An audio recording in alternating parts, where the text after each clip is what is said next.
안녕하세요. 저는 이제 막 첫 아이를 임신한 30대 예비 워킹맘입니다. 어제는 시아버지의 생신이었습니다. 오랜만에 가족들이 한자리에 모이는 시간으로 꽤나 즐겁게 보냈어요. 시아버지께 생신 선물을 2가지를 준비했었는데 어찌나 좋아하시는지 조금은 민망하다 싶을 정도였어요. 행복하게 웃으시는 모습에 작년이 떠오르더군요. 그래서 오늘은 그날의 이야기를 좀 하려고 합니다. 남편은 3남 1녀 중 하나로 위로는 누나가 있죠. 남편을 만난 것은 제 스스로에게 많이 지쳐있던 시기였어요. 어린 시절 저는 소위 영재라고 불리는 아이였습니다. 그러다 보니 교육열이 다른 집보다는 강한 편이었죠. 아니, 저희 어머니는 강하다 못해 좀 심한 편이셨어요. 동네에서도 아주 유명했죠. 오죽하면 초등학교 입학하자마자 저를 해외로 보내셨답니다. 조기 졸업해서 하버드를 보내겠다고 말이죠. 하지만 저는 그 정도의 그릇은 아니었고 저 때문에 부모님들 사이만 나빠졌어요. 남편을 처음 만난 것은 대학 입시를 앞두고 있던 시점이었습니다. 좀처럼 적응을 못하고 힘들어하다가 결국 우울증으로 고생하고 있다는 사실을 알게 된 아버지께서 어머니와 이혼하고는 저를 데리고 한국으로 들어오셨거든요. 얼마간 병원 치료를 받으면서 건강을 회복하는 데 시간이 들었어요. 그러다 그 과정에서 제가 하고 싶은 것을 찾게 되었습니다. 그래서 대학을 가겠다는 욕심이 생겨 입시학원을 다녔습니다. 남편을 그 입시학원에서 만났죠. 사실 만났다고는 하지만 첫인상은 기억나지 않았어요. 남편은 기억하는데 말이에요. 학원을 다녔다고는 하지만 저는 막판 2달 정도 얼굴을 봤을 뿐이었죠. 그 후로는 전혀 남편을 만날 수 없었어요. 남편을 다시 만난 것은 그로부터 5년이나 지나고 나서였답니다. 봉사활동을 가던 유기견 보호소에서였죠. 2주에 한 번 나가던 그곳에서 시간을 보낸 저희는 집이 같은 방향이다 보니 자연스럽게 어울리는 시간이 많았고 그것이 연애로 이어졌답니다. 남편은 꽤나 이름난 집안의 사람이었어요. 자기 집안 이야기를 잘 하지 않아서 몰랐는데 엄청나더군요. 집에 인사하러 갔다가 이건 아니다 싶어서 도망칠까 생각까지 할 정도였죠. 저렇게 의리의리한 집에서 보잘것없는 나를 받아들일 리가 없다고만 생각했답니다. 그런데 이게 무슨 일인지 시부모님께서는 저를 너무 반갑게 맞이해 주시더라고요. 오히려 제가 더 당황할 정도로 말이죠. 오죽하면 제가 남편도로 무슨 문제가 있는 것은 아니냐고 했어요. 그렇지 않고서야 저를 그 정도로 반갑게 맞이해 주시지는 않을 거라고 생각했거든요. 자기는 막장 드라마를 너무 많이 봤어. 그래도 당신 정도의 스펙이면 나보다 좋은 조건의 여자들 넘칠 거 아니야. 집에서 손보라고 많이 이야기하셨을 텐데. 2분도 연애하셨는데 무슨. 그리고 우리 부모님은 우리 대학 딱 졸업하고 나서부터 자식들 스스로 알아서 하라고 가만히 두셨거든. 남편은 저더러 이상한 드라마를 너무 많이 봤다고 했지만 사실 그렇잖아요. 저는 집에 돈이 많은 것도 아니고 이름난 회사에 취직한 것도 아니었거든요. 그에 반해 남편은 꽤나 큰 피부과의 원장이었죠. 강남에 있는 곳으로 유명인들 사이에서 알려진 곳이더군요. 제가 시부모님 입장이라면 눈에 들어오지 않았을 거예요. 하지만 저희는 가족들 축복을 받으며 행복 가득한 신혼생활을 시작했답니다. 결혼을 하면서 남편이 딱 한 가지 부탁했던 것이 있는데요. 바로 시부모님과 5년을 함께 살자는 것이었어요. 본인의 생각인지 아니면 시부모님께서 원하시는 건지는 잘 몰랐어요. 그저 딱 5년이면 된다고 했죠. 처음에는 진짜 고민이 많이 되더라고요. 시집살이를 해야 한다는 말인데 제가 해낼 수 있을지 상상조차 되질 않았죠. 그래서 못한다는 소리가 목까지 몇 번이나 올라왔어요. 하지만 한편으로는 5년이면 된다는데 못할 게 뭐가 있을까 싶었죠.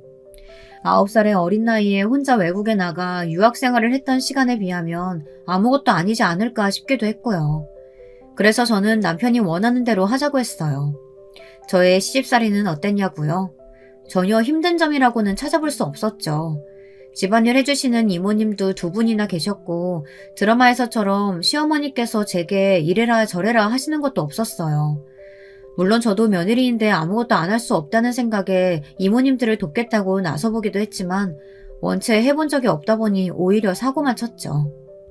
소금을 넣어야 하는데 설탕을 넣거나 간장을 조금만 넣는다는 것이 왕창 넣어버려 국을 아예 새로 끓인다거나 말이죠. 듣고 계시는 분들도 아마 무슨 저런 대책 없는 아이가 다 있나 하실 거예요. 제가 생각해도 그때의 저는 정말이지 최악이었죠. 요리학원이라도 좀 다닐 것을 얼마나 후회했는지 몰라요. 하지만 시어머니께서는 한 번도 타박하신 적이 없으셨어요. 모르면 가르쳐주면 될 일이라고 하시더라고요. 이렇게 행복하기만 할 줄 알았던 저의 결혼 생활이 반전을 맞이한 것은 동서들이 들어오면서부터였어요. 남편에게는 쌍둥이 남동생이 있었는데요. 무슨 텔레파시라도 통한 것인지 두 사람이 한 해에 결혼을 했거든요. 한 사람은 여름에 또 다른 한 사람은 가을에 말이죠. 형님이란 소리가 참 낯설더라고요. 특히 바로 손 아래 동서는 저랑 동갑이라서 좀 더 어려웠던 것 같아요. 저는 시어머니께서 제게 해주셨던 것만큼 동서들에게도 잘 해주겠노라 다짐했습니다. 하지만 그런 다짐이 무색하게도 동서들과 저는 생각하는 것이 너무 다르더라고요. 그것을 처음으로 깨닫게 된 것은 새롭게 가족이 되고 얼마 되지 않은 시점이었죠. 두 사람이 시집 온 첫 해 김장하는 날이었어요. 남편을 비롯해 시아버지께서 워낙 김치를 좋아하셔서 시댁에서는 김장을 엄청 많이 다양한 종류로 담그셨거든요. 일반 배추김치뿐만 아니라 깍두기, 파김치, 무김치 등 한두 가지가 아니었죠. 처음 김장을 할 때는 무슨 김치가 이렇게 많은지 모르겠다고 툴툴거릴 정도였는데 나중에 보니 제가 집에서 둘째라면 서러울 정도로 김치를 먹고 있더라고요. 그만큼 맛있었거든요. 평소에도 아침만큼은 시어머니께서 직접 준비하셨는데 김장 역시 시어머니의 주도하에 이모님들과 제가 부지런히 움직이며 만들었답니다. 그 해는 동서들도 늘었으니 더 왁자지껄하지 않을까 싶었죠. 하지만 이게 무슨 일인지 동서들은 시간이 되도록 코빼기도 보이지 않더라고요. 분명 전날 단톡방에 김장하는 날이니 편한 옷 입고 오전 10시까지 오라고 했는데 말이죠. 저도 그날만큼은 연차를 쓰고 집에 있었답니다. 저는 급하게 동서에게 전화를 걸었지만 아무도 받지 않았어요. 초조해진 것은 제 쪽이었어요. 시어머니 눈치도 보였고요. 말씀으로는 괜찮다고 하셨지만 기분이 상하신 것 같았습니다. 분명 오늘 일찍 오라고 했는데 어머니 죄송해요. 죄송할 것이 뭐가 있어. 시간 되는 사람만 오면 되지. 너도 오늘 하루 쉬었다가 나중에 회사에서 힘들어지는 거 아니지? 그럼요. 사장님이 흔쾌히 오케이 해주셨어요. 그리고 제가 창립 멤버인걸요. 아직 저 없으면 일이 잘 안 돌아간다고요. 시어머니께서는 제가 뻐기며 말하자 크게 웃으시면서 그럼 우리끼리 김장하자고 하셨답니다. 저는 불안감을 가지고는 시어머니께서 시키는 대로 부지런하게 움직였죠. 김장이 거의 끝나갈 무렵 동서 둘이 함께 들어오더라고요. 분명 편한 옷을 입고 오라고 했음에도 불구하고 아주 머리부터 발끝까지 풀 세팅을 하고 왔더군요. 보자마자 무슨 시상식이나 파티라도 있는 줄 알았죠. 분명 이틀 전부터 김장 있다고 편하게 입고 오라고 했잖아, 동서. 어제도 이야기했는데. 오전에 볼 일이 있어서요, 형님. 그래도 왔잖아요. 아니, 그럼 그렇다고 이야기를 해야지. 못 오면 못 온다, 늦게 오면 늦게 온다 말을 해줘야 할 거 아니야. 김장을 저희가 하는 것이었어요? 사람 써서 하는 거 아니고요? 저희는 그냥 오기만 하면 되는 건 줄 알았는데. 저는 너무 어처구니가 없었습니다. 제가 말을 안 했으면 몰라 시댁에서 김장을 다 함께 모여 한다는 사실도 이야기했는데 처음 듣는다는 표정이라니 정말 치가 떨리더군요. 제가 뭐라고 더 말하기 전에 동서들은 자기들끼리 대화하는데 그것도 웃겼어요. 영어로 이야기하며 저를 보고 웃더라고요. 아무래도 제가 이해를 못할 거라고 생각하는 모양이었죠. 아니, 우리랑 자기랑 급이 같다고 생각하는 건 아니겠지? 세상에 우리 같은 사람이 손에 물 묻힐 일이 있어? 하여튼 자라온 환경에 어쩔 수 없다니까. 고졸이라면서요?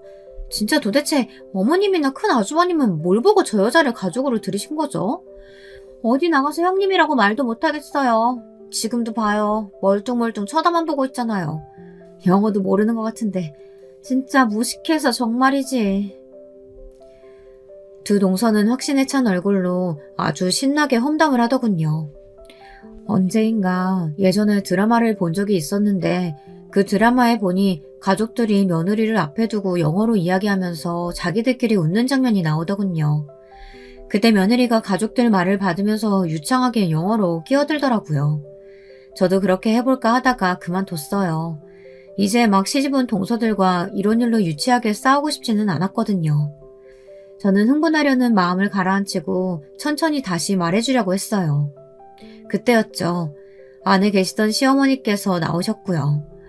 앞치마를 하고 팔에는 고무장갑까지 끼고는 말이죠. 그 모습에 두 동서의 눈이 크게 당황하더군요. 너희들 왔구나. 많이 늦었네. 어머니 저희 왔어요. 김장하신다고 해서 왔어요.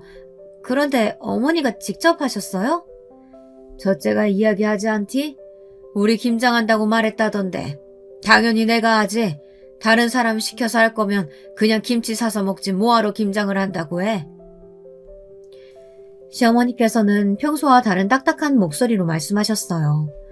눈에 띄게 달라진 분위기에 동서들은 눈치를 보며 시어머니의 반응을 살폈죠. 내심 쌤통이더라고요. 그때였죠. 시어머니께서 고무장갑을 벗으시면서 두 동서에게 자리에 좀 앉아보라고 하셨어요. 그리고는 저더러 안에 들어가서 마무리하는 것 좀 챙겨보라고 하셨죠. 저는 군소리 없이 들어갔지만 귀를 쫑긋 세우고 시어머니께서 무슨 말씀을 하시는지 엿듣기 위해 노력했답니다. 이런 제 모습에 이모님들도 웃으시고는 그렇게 궁금하거든 가까이 가서 듣고 오라고 하셨어요. 저는 신이 나서는 주방 입구에 서서 거실에서 나누는 이야기를 주의 깊게 들었답니다. 어머니 큰형님이... 내가 먼저 얘기 좀 하자. 그래, 김장을 같이 하고 안 하고의 문제가 아니야. 시간 되면 오고 안 되면 어쩔 수 없지. 그런데 적어도 오겠다고 했으면 사람 기다리지 않도록 미리 연락을 줘야 할 것 아니니 나는 그런 부분을 이야기하는 거야. 죄송합니다. 저희가 생각이 짧았어요. 당연히 사람을 쓰신다고 생각해서. 아까 들어보니까 처대가 다 이야기한 것 같던데 뭐. 그 부분까지 내가 깊게 파고들지는 않으마. 하지만 하나만 당부하마.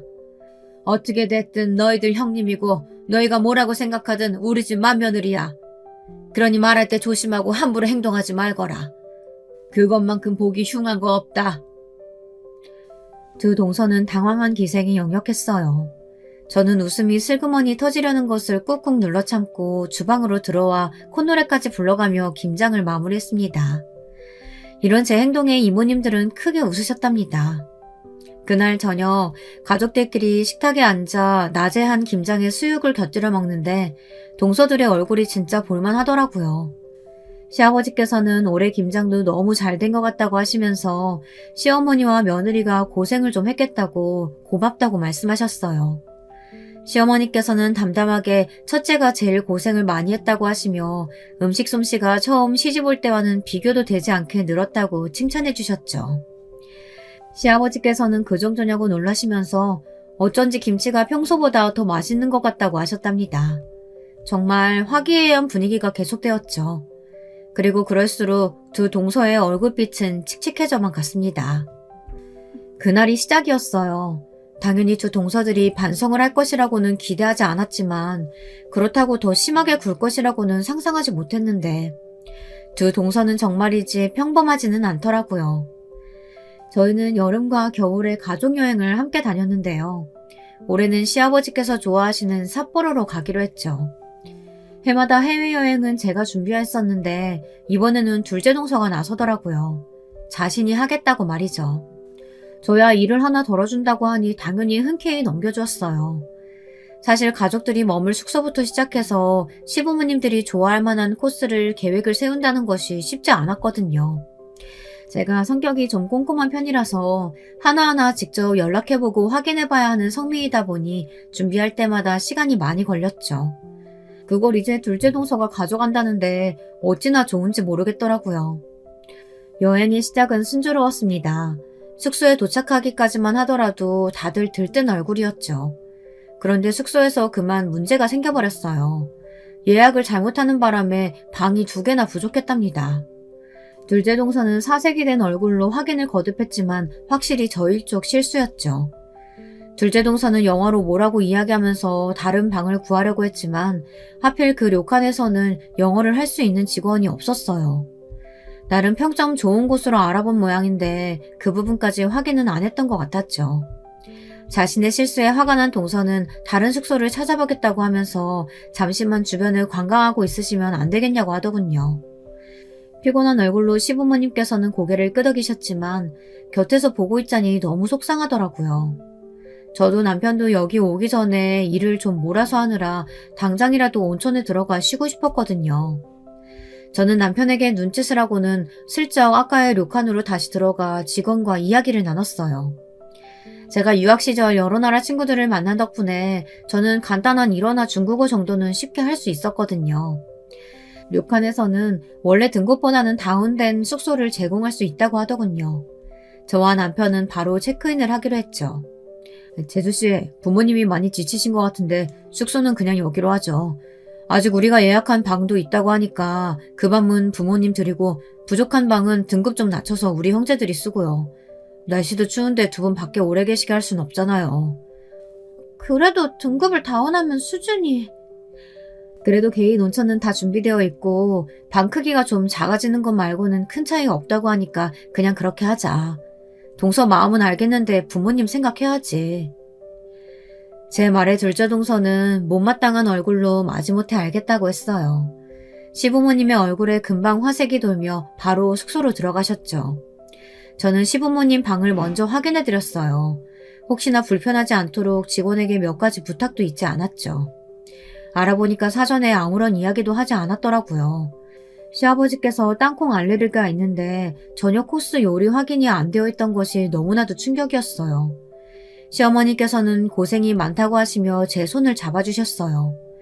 방금까지는 둘째 동서 때문에 짜증이 났는데 재미있게도 기분이 가라앉더라고요.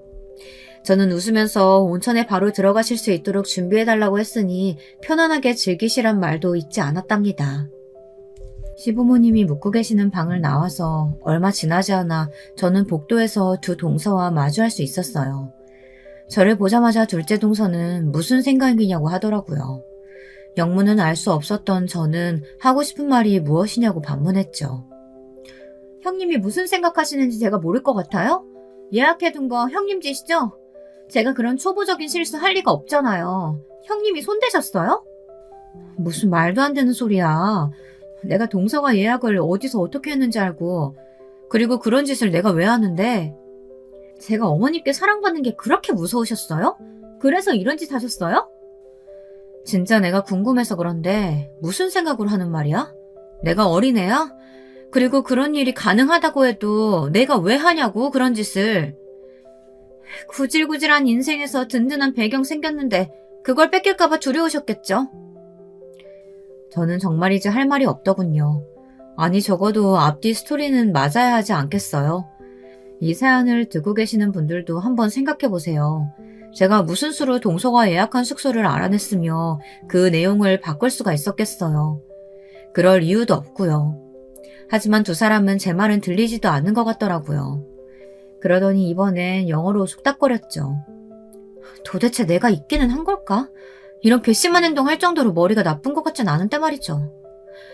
머리가 좋고 나쁘고의 문제가 아니지. 인간이 쓰레기잖아. 폐기물도 아니야. 그냥 쓰레기지. 언제까지 이런 것이랑 우리랑 같은 취급받아야 하느냐고. 이번에 확실하게 쫓아낼 계획 세웠는데 그것도 소용없게 생겼어. 순순히 제 발로 나갈 것 같지 않으니까 빨리 다른 방법 생각해봐요. 이런 것들은 거머리 같아서 어디 하나 딱 붙으면 쉽게 떨어지지 않으니까요. 저는 두 사람이 무슨 계획을 세운 것인지 궁금해지기 시작했지만 그것도 실패로 돌아간 것 같으니 앞으로 조심해야겠다고 생각했죠. 한참을 중얼거리던 두 사람은 갑자기 키득거리며 웃기 시작했어요. 제가 반응을 보이지 않자 모습이 재밌었나 봐요. 저는 두 동서가 뭐라고 하든 말든 몸을 돌려 제 방으로 왔답니다. 남편은 피곤한지 벌써 뻗어 잠들었더군요. 삿포로의 여행은 첫날을 제외하고는 무난했어요. 딱히 기억에 남을 만한 여행은 아니었지만 어떻게든 무사히 한국으로 귀국했죠.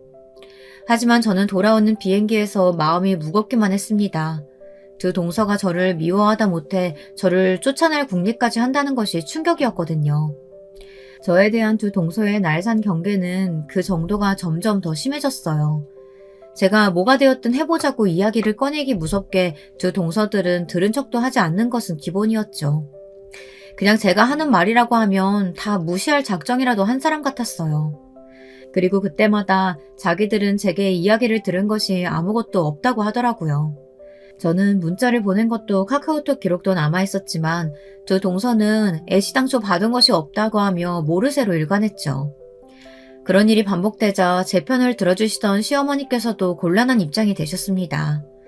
두 동서들이 왜 자기 말은 믿어주지 않느냐고 시어머니 앞에서 눈물까지 쏟더라고요. 냉정하게 쳐내시던 시어머니께서도 할 말을 잃으셨을 정도였답니다. 하루는 저녁 식사에 첫째 동서가 와선 좋은 와인이 생겼다고 하며 식후에 가볍게 한 잔씩 하자고 하더군요. 저는 술에는 전혀 관심이 없던 사람이라 와인에 대해서는 아는 것이 전무하다 싶었죠.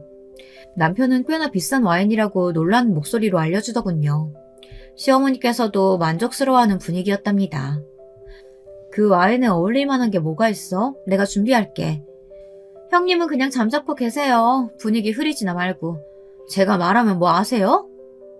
뭐? 동서, 방금 뭐라고 그랬어? 평생 이런 와인은 구경도 못 해보실 테니 나대지 말고 얌전히 주는 대로 받아 마시라고요. 오히려 도와준다고 설쳐대면 방해밖에 안 되니까요.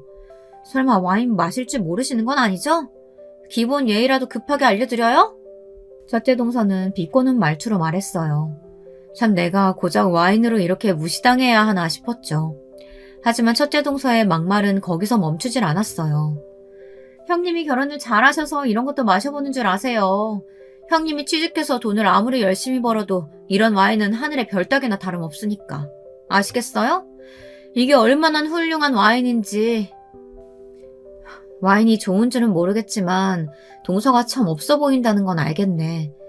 나를 그렇게 깎아내리면 뭐가 좋아서 그렇게 말하는지 조금도 이해는 되지 않지만 참 사람이 불쌍하네. 뭐? 누가 누구더러 불쌍하다고 하는 거야? 그나마 형님이라고 불러줄 때 감사하게 생각하면서 찌그러져 있어. 솔직히 형님이란 타이틀 빼고 뭘 내세울 수 있는데?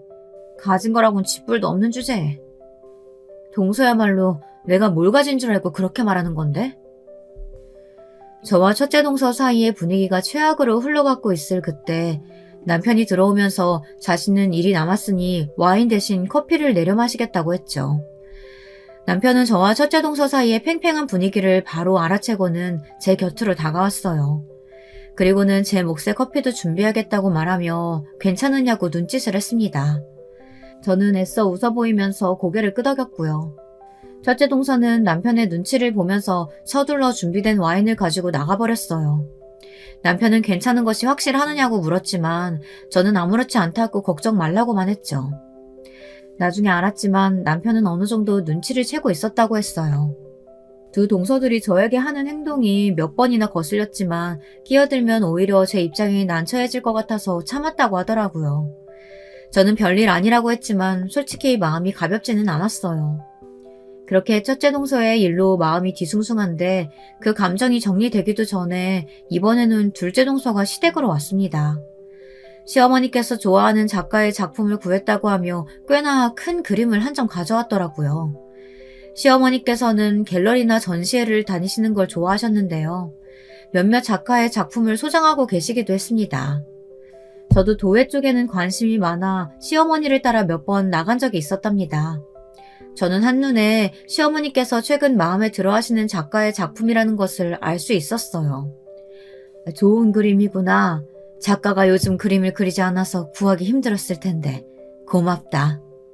별 말씀을요. 어머니께서 좋아하시니까 제가 다 마음이 편하네요. 어머니, 점심은 밖에서 드시는 거 어떠세요? 제가 유명 일식 오마카세 예약했거든요. 대기가 1년은 기다려야 하는 곳인데 메인 셰프가 제 고등학교 동창이라서 언제든 와도 된다고 해서요. 형님도 가시겠어요? 그래, 첫째도 가자. 너도 일식 좋아하잖아. 어머, 형님 일식 좋아하세요? 그런데 돈가스 뭐 이런 거 나오는 곳은 아닌데 괜찮으시죠? 진짜 일식하는 곳이라서요. 둘째 동서는 깔보는 말투로 저를 위아래로 훑어보면서 말하더군요. 저는 어처구니가 없었지만 설마 그런 것도 모르겠냐고 하며 짧게 대답하곤 나갈 준비를 하려고 자리에서 일어났습니다. 나왔더니 둘째 동서가 팔짱을 끼고 저희 부부 방 앞에 있더군요. 저는 하고 싶은 말이 있으면 빨리 하라고 했죠. 미리 말씀드리는데요. 제가 가는 곳은 정치계, 경제계에서도 알아주는 분들만 받는 그런 곳이에요. 형님의 그 저렴한 입맛이랑은 차원이 다르니까 몰라도 그냥 맛있다고 하세요. 아시겠어요? 부끄럽게 하지 말고. 동서, 말을 좀 예쁘게 하지 그래?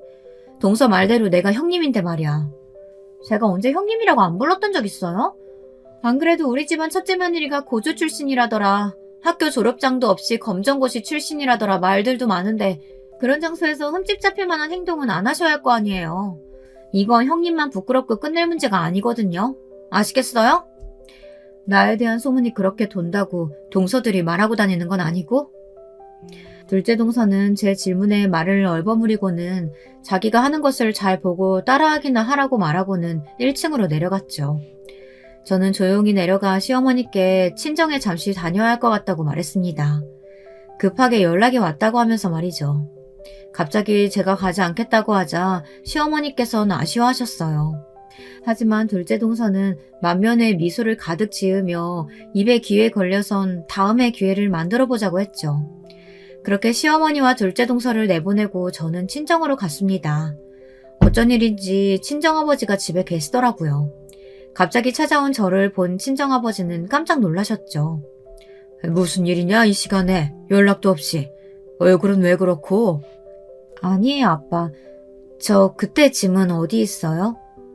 그때 짐이면 너 밖에 있을 때? 다락방에 있지. 너 대학 시절 받았던 것들이랑 다 함께.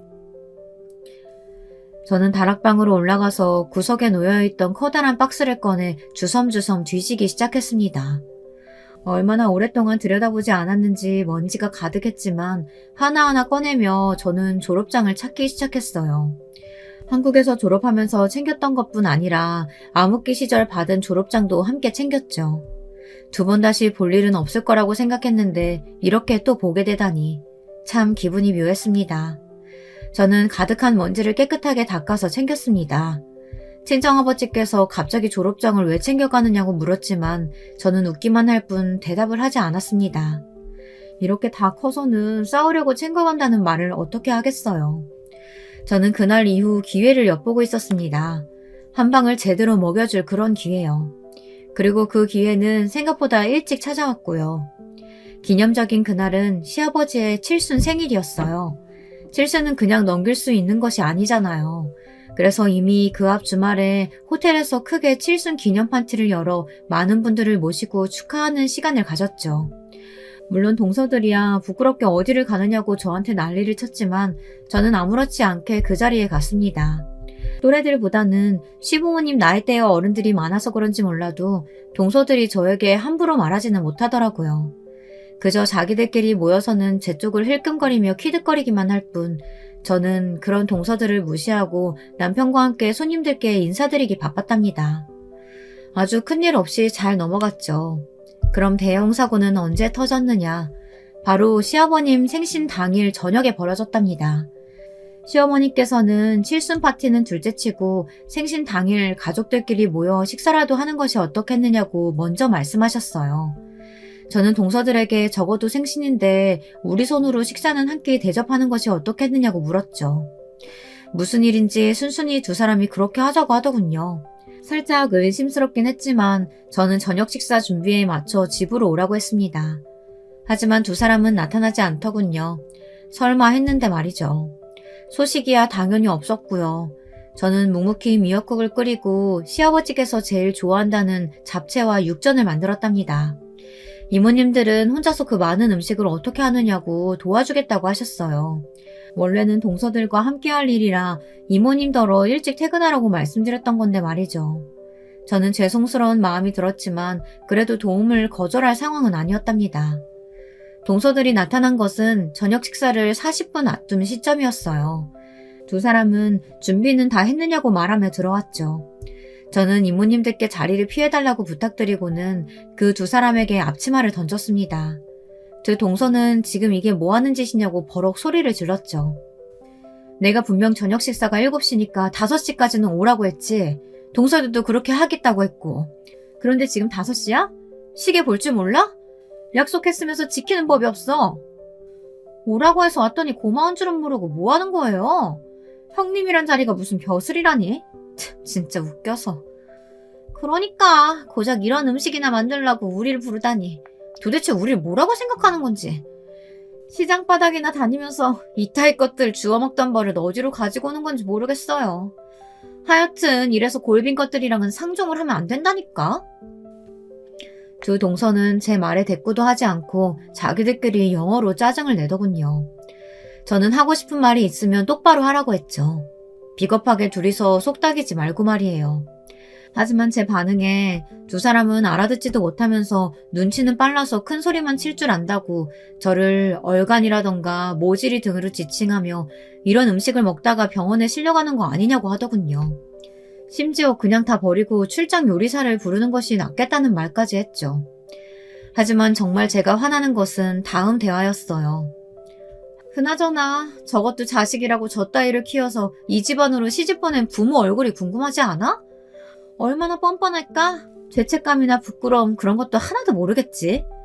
번듯한 사돈 생겼다고 좋아하고 있을 거야? 어머님 몰래 이 집 재산 빼돌리거나 그러고 있는 건 아니겠죠? 그이한테 확인하라고 말해둬야겠다. 거지 새끼가 정신도 못 차리고 야금야금 챙기고 있을지 누가 알겠어요. 동서가 말하는 거지 새끼가 날 말하는 건 아니겠지? 나처럼 멀쩡하게 회사 다니는 거지 새끼가 어디 있겠어? 안 그래? 저는 저희 부모님까지 언급하는 모습에서 더 이상 참지 못하고 동서들처럼 영어로 두 사람의 말을 잘라버렸어요. 두 동서는 마치 귀신이라도 본 사람처럼 저를 봤죠. 저는 아무렇지 않게 어깨를 으쓱거리며 영어로 계속 이야기를 했어요. 몇 번이고 경고해도 계속 영어로 말하기에 나도 해봤는데 문제가 있느냐는 식으로 말이죠. 두 동서는 더듬거리기만 할 뿐 말을 못하더라고요.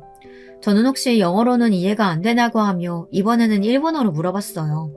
무슨 생각으로 사람을 앞에 두고 욕을 했느냐고요. 제가 모를 줄 알았느냐고 하면서 말이죠. 당연히 일본어를 모르는 두 사람은 혼이 빠진 얼굴로 서로 눈빛을 교환하더라고요.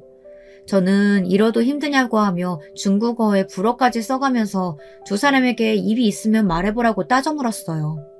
두 사람의 얼굴은 붉어지다 못해 금방이라도 터질 것처럼 보였죠. 내가 어지간하면 참아주려고 노력했고 귀엽다 받아주려고 했는데 점점 도를 넘는 것 같아서 말이야.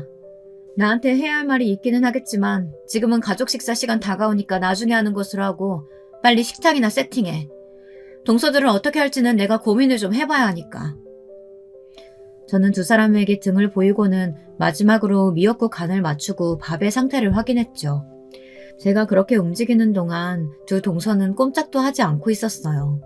답답한 마음에 뭐하고 서 있느냐고 당장 움직이라고 했습니다. 그런데 갑자기 쨍그랑하는 소리가 들리더라고요. 깜짝 놀라 뒤를 돌아보니 준비해둔 음식의 그릇을 첫째 동서가 바닥으로 내팽겨 쳤더군요. 저는 이게 무슨 짓이냐고 따져 물었어요. 하지만 첫째 동서는 그런 저의 모습에는 아랑곳하지 않고 소리를 질렀죠. 뭐야? 니까짓 게 뭔데 그런 말을 하는 건데? 어디서 주워들은 건 있는 것 같은데 그래봤자 너는 고등학교나 겨우 나온 패배자야. 루저라고. 알겠어? 동서는 내가 고졸이라는 사실이 그렇게 신경 쓰이나 봐.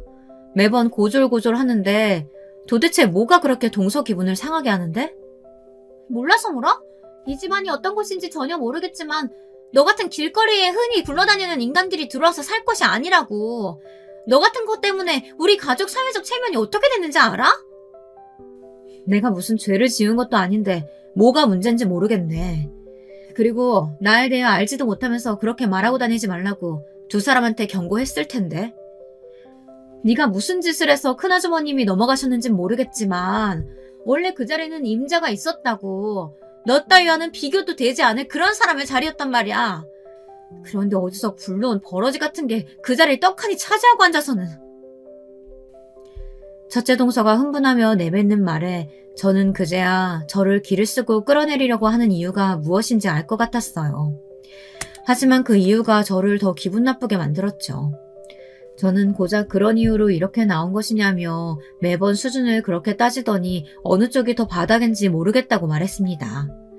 제 말에 두 동서들은 더 기를 쓰고 악을 질렀어요.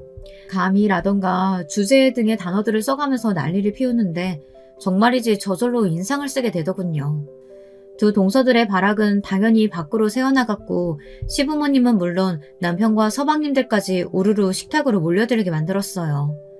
남편은 이게 다 무슨 상황이냐며 제게 다가와선 다친 곳은 없느냐고 물었어요. 저는 괜찮다는 뜻으로 고개를 끄덕였죠. 시아버지 생신에 며느리들이 뭐하는 짓이야? 이런 모습 보려고 내가 모여서 밥 한 끼 하자고 한 줄 알아? 바닥에 음식은 다 뭐고? 큰애야, 이게 어떻게 된 일이냐? 네가 제일 윗사람이니 어디 한번 말 좀 해봐라. 어머님, 형님이 저희가 좀 늦었다고 천박하게 욕하시면서 음식을 던지시지 뭐예요. 논란 제가 급하게 막는다고 했는데. 죄송해요, 형님. 아무리 저희가 미우셔도 그렇게 하는 건 아니죠. 두 사람은 마치 연극 대본이라도 짠 것처럼 재빠르게 시어머니께 다가가서 눈물을 찍어냈죠. 저는 헛웃음이 났어요. 참 손바닥 뒤집기보다도 쉬운 인간들이라는 생각이 들었습니다. 시어머니는 물론 시아버지께서도 어처구니 없다는 표정으로 두 동서와 저를 번갈아 보셨어요. 이 말이 다 사실이냐는 눈빛으로 바라보시는 시부모님을 앞에 두고 저는 천천히 주머니 속에 있던 핸드폰을 꺼냈죠. 그리고는 화면을 가볍게 톡 하고 눌렀어요. 핸드폰에서는 방금까지 두 동서들과 저와의 대화가 고스란히 녹음이 되어 있었죠. 두 사람이 영어로 제 욕을 하는 시점부터 시작해서 제가 몰래 녹음을 했거든요. 이게 다 무슨 소리냐? 지금 저 대화가 다 사실이냐? 아니 그게요 아버님. 뭐래요. 저렇게 떡하니 증거가 있는데.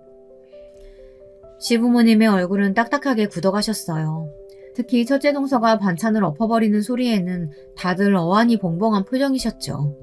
설마 이것까지 거짓말이라고는 생각지 못한 눈치셨어요. 녹음 파일이 끝나고 식탁은 죽은 듯이 고요했어요. 두 동서들은 시부모님의 눈치를 보며 슬금슬금 뒤로 물러서는 것이 보였죠. 저는 그릇을 보관해둔 수납장 앞으로 다가가서 구석에 손을 넣어 서류를 꺼내고 내용물을 두 동서 앞에 내밀었어요. 여기 동서들이 그렇게 노래를 부르는 졸업장. 내가 어느 대학 나왔는지 따로 말 안 했던 이유가 뭔지 알아? 나는 이 졸업장이 내 인생에서 아무것도 아니거든. 서울대? 그래서 뭐 어쩌라고. 서울대 나온 거랑 내가 어떤 사람인지 무슨 상관이 있는데. 왜? 서울대 졸업장 하나로는 부족하니? 그럼 이건 어때? 내가 한국에 들어오기 전에 졸업한 곳인데. 제 서울대 졸업장을 뚫어져라 바라보는 동서들에게 저는 이름만 들어도 다 안다는 대학 졸업장을 내밀었죠. 두 사람의 동공은 말 그대로 지진이라도 난 것처럼 사정없이 흔들리기 시작했습니다. 급기야 둘째 동서는 거짓말이라고 하면서 그럴 리가 없다고 했죠. 저는 믿고 싶지 않으면 학교에 직접 연락해봐도 좋다고 했어요. 놀란 두 사람은 두 동서 때뿐만이 아니었어요. 시부모님께서는 제가 서울대를 졸업했다는 사실은 알고 계셨지만 해외 유학 시절까지는 모르셨거든요. 저는 두 분께 이 시절에 저는 좋은 기억이 하나도 없는 암흑기나 다름없었기 때문에 차마 말씀드릴 수가 없었다고 했어요. 두 분은 고개를 끄덕이시며 꽤나 충격받은 얼굴로 제 졸업장을 바라보셨죠. 이만하면 동서들이 그렇게 말하는 자격 충분할까? 나 같은 인간 때문에 얼굴 들고 다닐 수 없었다고 그랬나? 내가 고졸이라고 온 사람들한테 소문이 났다고? 그 소문 동서들이 내고 다닌다는 거 모른다고 생각했어? 내가 경고했지? 나에 대해서 아는 것처럼 말하지 말라고. 이럴 수가 없어. 분명 학교 동문에서 당신을 아는 사람은 아무도 없다고 그랬단 말이야. 학교 동문? 그런 자리에 내가 왜 나가야 하는데? 다시 말하지만 나는 학교 졸업장이니 스펙이니 그런 것보단 사람 그 자체가 더 중요하다고 믿고 있거든. 우리 거기가 피부과 원장이라서 내가 만났다고 생각해? 의사라서? 돈이 많아서? 집안이 훌륭해서? 거듭 이어지는 저의 말에 현실을 부정하던 동서들도 차츰 정신을 차리는 것 같았죠. 저는 시아버지께 좋은 날인데 이런 모습 보여드려 정말 죄송하다고 말씀드렸어요. 시아버지께서는 괜찮다고 하시면서 저녁은 서재로 가져다 달라고 하시더군요. 시어머니와 따로 먹겠다고 하시면서요. 아무래도 다 같이 먹기에는 속이 불편할 것 같다고 하시며 두 동서를 노려보셨죠. 시어머니께서는 아무 말도 하지 않으셨어요. 그저 가볍게 제 손을 톡톡 두드려주고는 안으로 들어가셨죠. 그렇게 어른들이 들어가시고 저는 두 동서를 바라보며 할 말이 없느냐고 물었습니다. 적어도 잘못했다는 소리는 직접 듣고 싶었거든요. 그것으로 제 마음이 개운해질 것은 아니었지만 말이죠. 하지만 두 동서는 뭐가 그렇게 자존심 상하는지 아랫입술만 깨물고 도통 말을 하지 않더라고요. 기가 찼죠. 보다 못한 남편이 한마디 하려는 것 같더군요. 저는 남편까지 이 일에 나서면 모양이 영 이상하겠다 싶은 판단에 아무 말 하지 말라고 속삭였어요. 저와 두 동서들의 대치가 길어지자 서방님들은 말도 없이 꾸벅 인사를 하고는 가버렸습니다. 두 사람은 각자의 남편을 부르며 따라 나가려고 했죠. 하지만 저는 그런 두 사람을 붙들고 마무리는 지어야 하지 않겠느냐고 했어요. 사과만 제대로 하면 여기서 멈출 생각도 있고요. 하지만 두 사람은 끝까지 고집스럽게 입을 다물더군요. 앞으로 일어날 모든 일들은 다 동서들이 자초한 일이니까 그렇게 알아. 그럼. 두 사람은 대꾸도 하지 않고 빠른 걸음으로 나갔어요. 남편은 뭐가 더 남았느냐고 물었죠. 저는 이렇게 끝을 볼 생각은 아니었다고 말하며 정말 궁금했던 것을 물었어요. 사연을 듣고 계시는 분들도 짐작하셨겠지만 남편이 약혼이라도 한 적이 있는가 싶어서 말이죠. 약혼이라니 무슨. 우리 집은 가족끼리 결혼 뭐 이런 거랑 다들 거리가 멀다니까. 아까 재수씨가 그 말한 사람 내 소꿉친구야.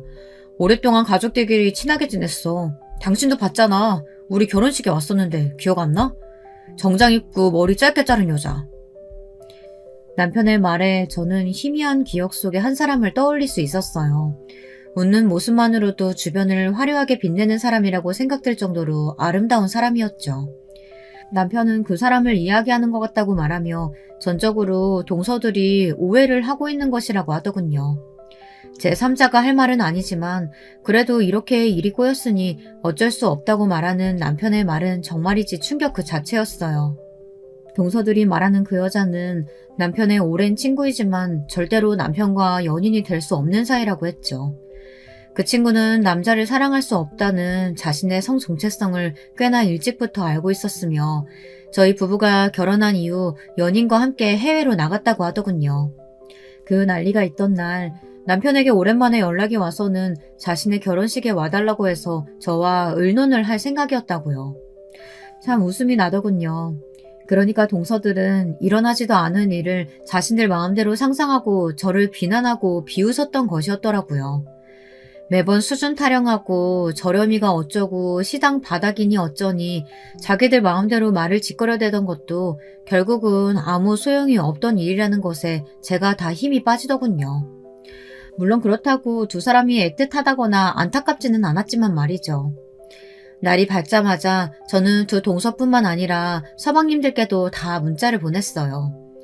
제 연락을 받은 동서는 미친 듯이 제게 전화를 걸었어요. 저는 당연히 거절을 했고요. 그랬더니 무슨 짓이냐고 문자가 아주 폭탄으로 오더군요. 서방님들 반응은 좀 더 격렬했어요. 이 일을 어떻게 아셨는지부터 시작해서 동서들이 어디까지 빠져있는지도 알고 싶어 하셨죠. 동서들의 일은 제가 알고 싶어서 알게 된 일은 아니었어요. 졸업장을 가지러 가다가 우연히 친정아버지 서재에서 발견했을 뿐이었죠. 제게는 남동생이 하나 있는데 부모님이 이혼하시며 어머니께서 데려가셨거든요. 그래서 연락이 없다가 제가 결혼하면서 만날 수 있었는데요. 검사라고 하더라고요. 어머니와 어떤 일이 있었는지는 모르지만 아버지와 살게 되었다는 이야기를 들었는데 서재를 그 남동생이 쓰고 있다고 했죠. 거기서 저는 사진 한쪽에 함께 찍힌 두 동서를 알아봤어요. 그런데 한두 장이 등장하는 것이 아니더라고요. 사진 여기저기에서 보였죠. 동생의 말에 의하면 불법 도박 업체를 조사 중에 있다고 하더군요. 저는 동생 몰래 그 사진을 몇 장 찍었고 그것을 그대로 보냈답니다. 제가 보낸 사진을 시작으로 집에는 태풍이 몰아치고 지나간 것처럼 난리가 났어요. 서방님들은 이게 무슨 일이냐며 동서들을 다그쳤죠. 하지만 동서들은 제가 사진을 합성했다고 하면서 자신들과는 전혀 관계가 없다고 딱 잡아떼더라고요. 그리고는 자신들을 쫓아내려고 제가 술을 쓰고 있다며 저를 나쁜 사람으로 몰아가더니 급기야 집으로 찾아와서는 소리를 지르기까지 했죠. 집에 시부모님이 계신다는 것을 완전히 망각이라도 한 것처럼 말이에요. 그래요. 제가 말이 심했어요. 됐어요? 아무리 저한테 사과가 받고 싶어도 그렇지 이런 장난질까지 하시는 건 너무하신 거 아니에요? 진짜 고작 미안하단 소리 듣겠다고 멀쩡한 사람을 이렇게 몰아가다니. 정말 형님도 심하시네요. 내가? 불법 도박 즐기는 쪽은 동서들인데 내가 왜? 이 사진이 거짓이라고? 전화 한 통이면 사실 확인 가능한데 전화해볼까? 저는 검사인 남동생을 통해 확인이 이미 끝났다고 말하며 안 그래도 곧 두 사람을 검찰에서 찾으러 올 거라고 말했어요. 그제야 이것이 단순한 문제가 아니라는 자각이 들었는지 두 사람의 얼굴은 하얗게 질렸죠. 저는 자수라도 하지 그러냐고 말하며 그런 동서들을 쫓아냈어요. 저의 마지막 충고나 다름없었던 말조차도 두 사람은 듣지 않았어요. 결국 어떻게 되었냐고요? 당연히 잡혀 들어갔죠. 두 동서는 도박판에 몇 번 참석하지 않아서 간단한 조사만으로 끝났다고 하는데 그게 어디 쉬운 말이겠어요. 당연히 서방님들은 눈이 뒤집혔죠. 이혼 소송부터 시작해서 위자료 청구까지 아주 재판장에 부지런히 출석 도장을 찍어야만 했습니다. 꽤나 오래 걸릴 것 같았던 이 소등은 바람같이 정리되었어요. 아무래도 시아버지께서 손을 쓰신 모양이었죠. 좋은 일도 아닌데 빨리 정리하는 게 좋지 않겠어요. 그 일이 있고 약 1년의 시간이 흘렀네요. 시아버지 생신상을 차리고 있다 보니 동서들이 생각나더라고요. 정신은 차렸는지 반성은 많이 했는지 말이죠. 용서를 했냐고요? 글쎄요. 용서라기보다는 그저 인생이 좀 불쌍하다 싶더라고요. 부디 남은 인생은 부끄럽지 않게 살길 바라면서요. 끝까지 들어주셔서 감사합니다. 여러분, 두 번째 사연 시작하기 전에 좋아요와 구독 꼭 눌러주실 거죠? 그럼 두 번째 사연 바로 시작합니다. 여러분께서는 학교 다니실 때 어떠셨어요? 아마도 태반은 3명 이상의 무리에 속하여 학교를 다니셨을 거라고 예상이 되어요. 그 숫자가 짝 맞춰서 딱 떨어지지 않는 홀수라면 반드시 그 중에 한 명은 힘든 사람이 나오게 된다는 얘기가 있죠. 제가 바로 그런 경우였기 때문에 저의 학창시절 이야기를 시작해보고 싶어요. 저는 중학교를 입학했던 직후인 1학년 때는 같은 초등학교에서 올라온 친구들 몇 명과 운 좋게도 한 반이 되었더랬어요.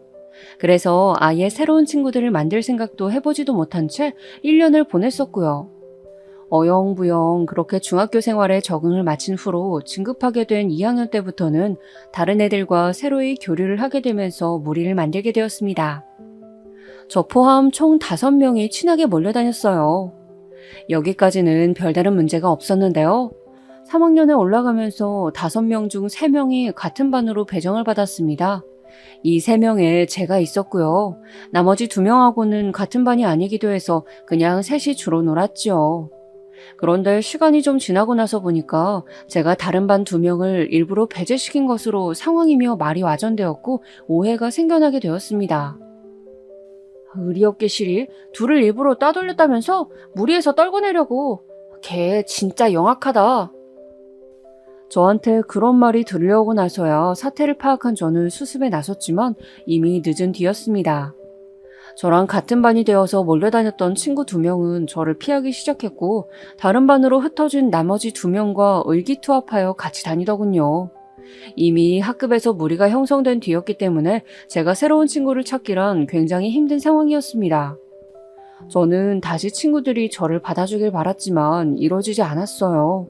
제가 자꾸만 걔네들한테 가서 기웃거리고 무리에 끼려고 하니까 한 명이 저에게 진실을 말해주었거든요. 알고 보니까 제가 걔네들 중 어떤 한 명에게 크게 밉보였기 때문에 무리해서 왕따를 당하게 된 거라고 했습니다. 걔가 오래 짝사랑하고 있었던 어떤 고등학생 오빠를 제가 따로 만난 것이 그 원인이라고 하였어요. 저는 그 오빠에게 아무런 감정도 없었고 다만 아는 인맥이 넓어지면 좋겠다는 생각만 가지고 저를 따로 시내에서 만나고 싶다는 그 요청을 한번 들어주었던 것 뿐이었습니다. 그런데 그것 때문에 질투를 사서 무리해서 완전히 튕겨나오게 될 줄은 몰랐던 것이죠. 그렇게 될 줄 알았더라면 그 오빠 쪽은 아예 거들떠도 안 봤을 거예요. 한창 감수성이 예민하던 시기였는데 그런 일을 겪은 저는 하늘이 원망스러웠고 학교 가는 게 싫은 것은 물론이고 살기 싫다는 생각까지 들었을 정도였습니다. 제가 친구들이라든지 여러 인간관계에 집착하는 중학생이었던 것은 초등학교 때 겪었던 집안의 안 좋은 일 때문이었던 것 같아요. 왜냐하면 제가 초등학교 5학년이었을 때 저희 집이 폭삭 망했거든요. 그 이전까지만 해도 같은 반 친구들의 형편과 비교해 보았을 때 조금 더 잘 사는 수준이었던 저희 집은 한순간에 거지 수준으로 전락해버렸습니다. 하루아침에 고층 아파트에서 아주 오래된 작은 빌라로 이사를 가게 되었을 때부터 저는 정신적 충격에서 벗어나지 못했던 것 같아요. 처참해진 것은 비단 경제적 상황뿐만 아니라 부모님의 관계도 마찬가지였습니다.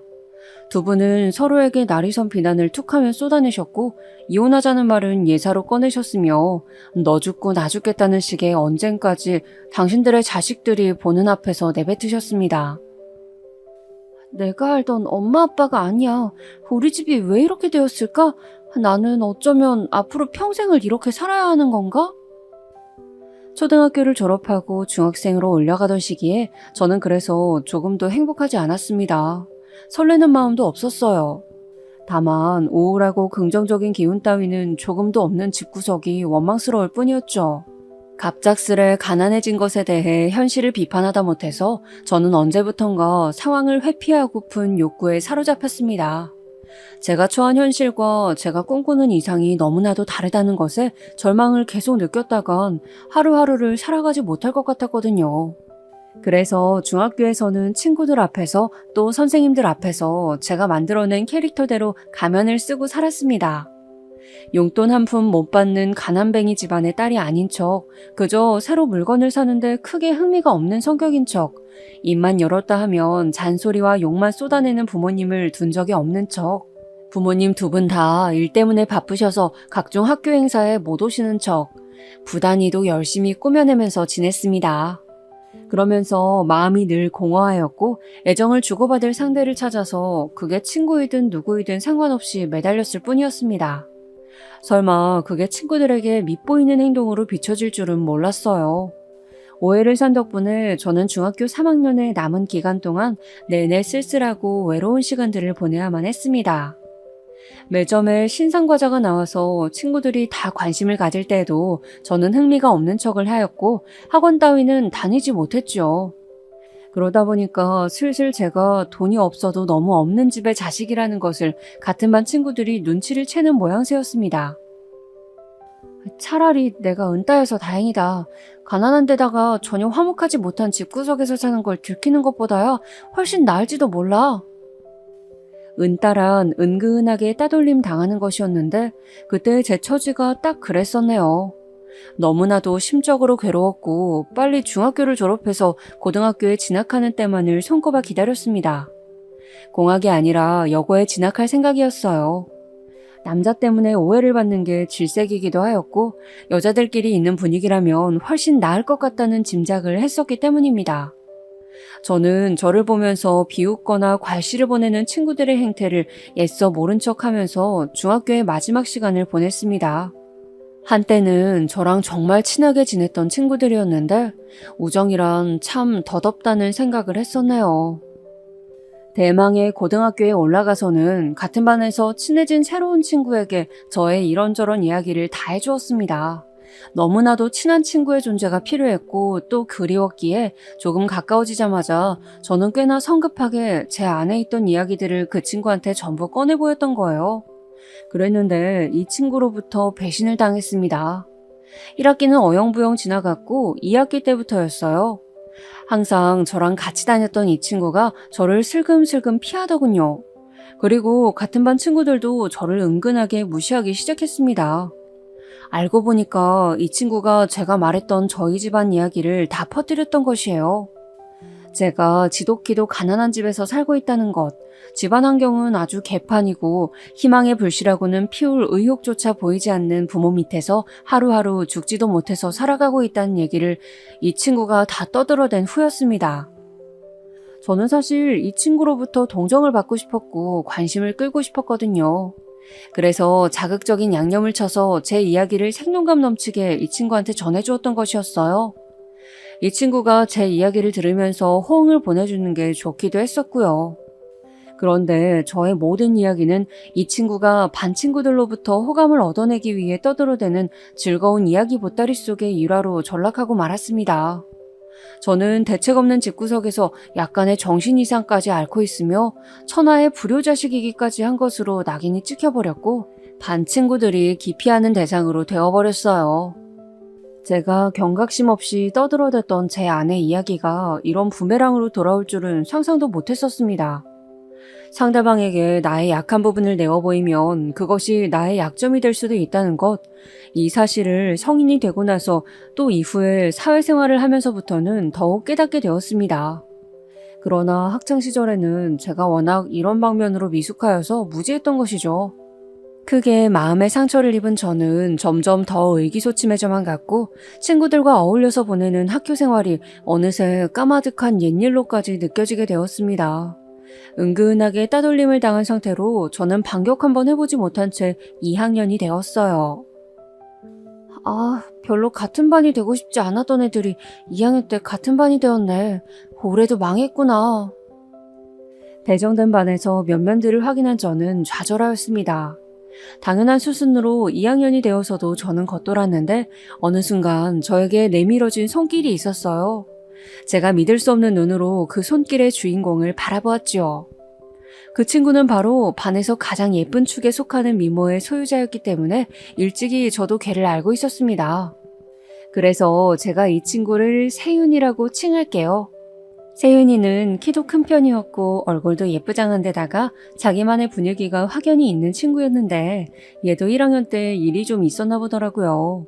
2학년으로 올라오기 전에 반 친구들하고 사소한 사건들이 있었고 그것 때문에 원래 함께 놀았던 무리에서 튕겨져 나온 상태였다고 하였습니다. 그런데 저랑은 달리 세윤이는 외모가 워낙 괜찮다 보니까 저처럼 아예 따돌림 당하는 느낌은 아니었고 얘랑 친해지고 싶어하는 애들이 항상 있는 정도였죠. 저는 2학년이 된 이후로 1학년 때보다 더욱 힘들어하고 있던 와중이었습니다. 특히나 점심시간이 가장 괴롭고 서러웠고요. 다른 친구들하고 어울리고 싶어서 애써 근처에 다가가 웃으면서 그네들의 비위를 맞추려고 전전긍긍하는 제 자신의 모습이 너무 초라해서 견딜 수가 없었죠. 어느 날은 저를 두고 반 친구 몇 명이 화장실에서 떠드는 이야기를 우연히 듣기도 했었던걸요. 어떻게든 우리한테 끼고 싶어서 좀 아까 안달 부리는 거 봤어? 웃기더라. 그렇게 노력하는 것만은 가상하다고 봐. 생긴 거랑 행동하는 게 어쩜 그렇게까지 가난해 보일까? 걔는 진짜 빈티가 너무 나서 옆에 이게 쪽팔릴 정도야. 집이 못 살아도 별로 티 안 나는 애들도 있던데 걔는 왜 그렇게 티가 날까? 그런 대화를 엿듣고 나서도 그 앞에 나서기는커녕 못 들은 척 행동해야만 하는 제 자신이 부끄러웠습니다. 솔직히 죽고 싶다는 충동도 몇 번 느꼈었어요. 학교를 그만 다니고 싶다는 생각을 했던 건 그보다도 더 많이 수십 차례 품었었고요. 그런데 딱 그랬던 제 앞에 나타나서 먼저 손을 내밀어준 사람이 바로 세윤이란 친구였던 것입니다. 야, 너 혹시 밥 같이 먹을 사람 없으면 오늘부터 나랑 같이 먹을래?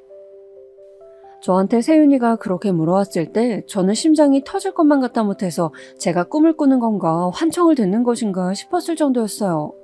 어떻게 그 순간에 저한테 이런 선의가 내밀어질 수 있었을까요? 저랑 똑같이 반에서 겉돌기는 했지만 예쁜 외모에다가 성격까지 쿨하고 어딘가 함부로 대할 수 없는 분위기를 풍겨대는 세윤이는 위치가 달랐습니다.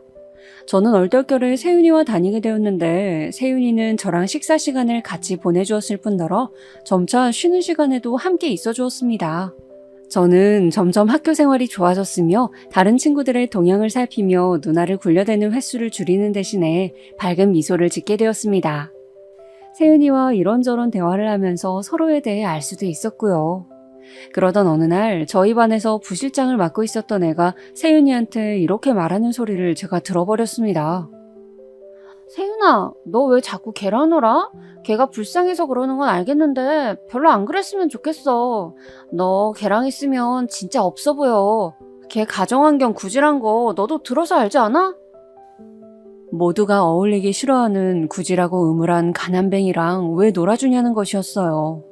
그것을 들어버린 저는 순간적인 분노와 함께 두려운 마음이 솟아났어요. 세윤이가 그 말에 동조하면 어쩌나 싶어서요.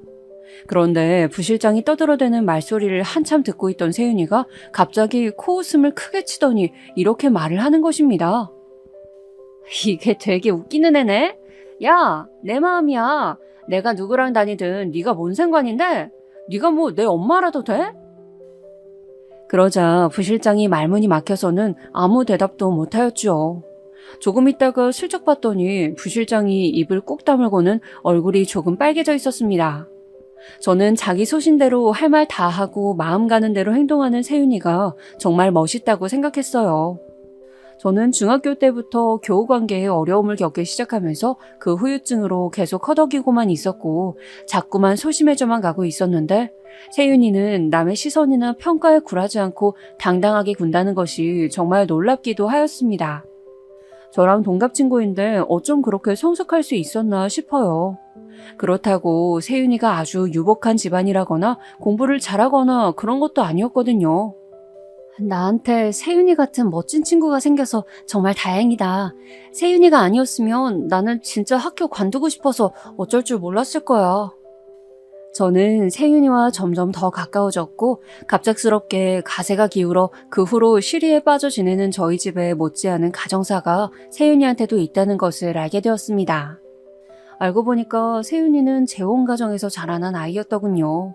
그것도 세윤이의 모친께서 불륜을 저지르셨는데 애꿎은 부친만 어쩌다 보니 이혼을 당하시게 되었고 세윤이는 자신의 의견 한번 내어보지 못한 채 모친과 살게 되었다고 하는 겁니다. 모친께서 재혼하신 세윤이의 새아버지는 질적으로 별로 좋은 분이 아니라고 하였어요. 그래서 세윤이는 집에 마음을 못 붙인 채로 계속 지내고 있는 상태라고 했습니다. 나는 고등학교 졸업만 하면 이 망할 집구석부터 떠나버릴 거야. 대학 가고 나서는 자유로운 내 세상일 테니까. 세윤이가 저한테 그렇게 말을 하였을 때 저는 거의 처음으로 대학 진학에 대해 진지하게 생각을 해보았더랍니다. 세윤이 덕분에 순조로운 2학년을 끝마치고 3학년이 되었을 때 저를 안 좋아했던 몇 명과 같은 반이 되어서 정말 괴로웠었는데요. 다행히 바로 옆반으로 배정된 세윤이가 저를 잊지 않고 찾아와 주면서 매 쉬는 시간이며 식사 시간마다 함께 보내주었기에 지내기는 어렵지 않았습니다. 주말에는 따로 만나서 도서관에도 다니기 시작했었어요. 저는 세윤이로 인해서 공부에 집중을 하게 되었고 성적에도 점차 욕심을 내갔습니다. 원래는 고등학교에 입학했던 직후까지만 하더라도 저는 공부는 적당히 포기한 뒤에 대충 전문대에 진학해서 취업이나 빨리 할 작정이었거든요. 제가 공부를 잘하는 것도 아니라고 생각했는데다가 저희 집에는 돈이 궁했으니까요. 그런데 세윤이가 저한테 어느 날 문득 진지하게 이런 말을 하는 겁니다. 내가 너라면 좋은 대학 가는 거 포기 안 할 것 같아. 그 기간 동안 공부해서 지금 이 성적 나온 거면 너 은근히 공부머리가 있는 것 같거든? 혹시 빡세게 남은 시간 수험 공부에 올인해서 높은 대학 노려볼 생각은 없어? 저를 앉혀놓고 진지하게 입시에 대해 말을 하길래 제가 깜짝 놀랐었죠. 지금이 고2만 되었어도 모르겠는데 이미 3학년이잖아. 올해로 끝인데 뭘 어떡하라고? 우리 집은 나 재수 공부 시켜줄 형편도 안 되는데 기한이 너무 짧게 남았기 때문에 나는 아마 안 될 거야. 제가 자포자기로 고개를 가로저었지만 세윤이는 굴하지 않았습니다. 저한테 용기를 불어넣어주면서 계속 할 수 있다고 그런 말을 하는 거예요. 부담스럽기도 했지만 한편으로는 누군가에게 관심과 응원을 받는 것이 기뻤습니다. 저는 애정에 목말라 있는 아이였거든요.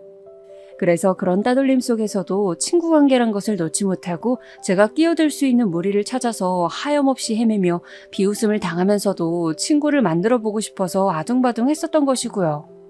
그랬던 저에게 세윤이가 전적인 신뢰를 보내주니까 제가 감히 그 믿음에 배신을 할 엄두가 안 났습니다.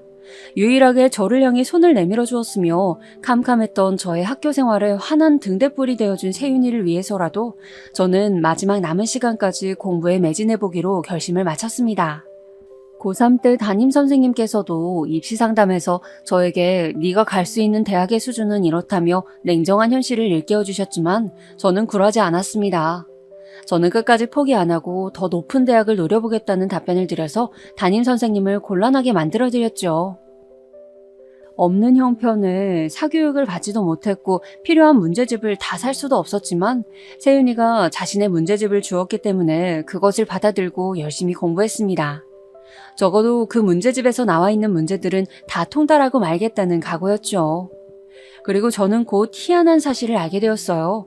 세윤이 말대로 제가 공부 쪽에 제법 머리가 돌아간다는 사실이었습니다. 다른 친구들이 3년 내내 씨름해서 얻어낸 수준을 저는 6개월 만에 따라잡는 형국이었어요. 그 이전까지는 왜 제가 스스로 공부를 별로 못하는 아이라고 생각해왔는지 모르겠습니다. 그러고 보니 초등학교에 입학해서 받아쓰기부터 산수까지 늘 성적이 좋았었는데 가세가 완전히 망하면서부터는 정신적인 충격이 너무 심해서 공부를 서서히 놓아버렸던 것 같아요. 녹슬었던 머리가 수년 만에 돌아가면서 드디어 제 기능을 하기 시작했고 저는 은근하게 공부에 맛을 들여갔습니다. 그 결과 저는 꽤나 알아주는 대학교에 입학할 수 있었어요. 원래는 그 대학보다 살짝 한 단계 위 대학교도 갈 수 있었지만 장학금을 무시할 수 없어서 최종 선택을 내렸습니다. 저의 대학 합격 소식은 저희 반에서는 물론이고 교무실에서도 화제였어요. 조금 나중의 일이라서 저는 직접 보지는 못했습니다만 학교 정문에 좋은 대학에 입학한 학생들의 이름이 현수막으로 걸려 있었는데 저도 거기에 속해 있었다네요. 저는 그렇게 서울 소재의 명문대라고 할 수 있는 곳에 입학하게 되었고 세윤이는 그보다 훨씬 낮은 경기도의 어느 4년제에 들어갔습니다. 학교 위치가 너무 멀어서 앞으로 보기 힘들겠다 싶다는 생각이 바로 들었더랬죠. 20살이 되자마자 모든 애들이 술집에 출입하면서 성인이 된 것을 만끽하였습니다. 사실 저도 그런 모임에 끼고 싶었으나 언감생심이었는데요. 어렵게 아르바이트 자리를 구해서 고등학교 졸업 전에 돈이나 벌고 있었던 저의 손을 잡아 이끈 것은 바로 세윤이었습니다.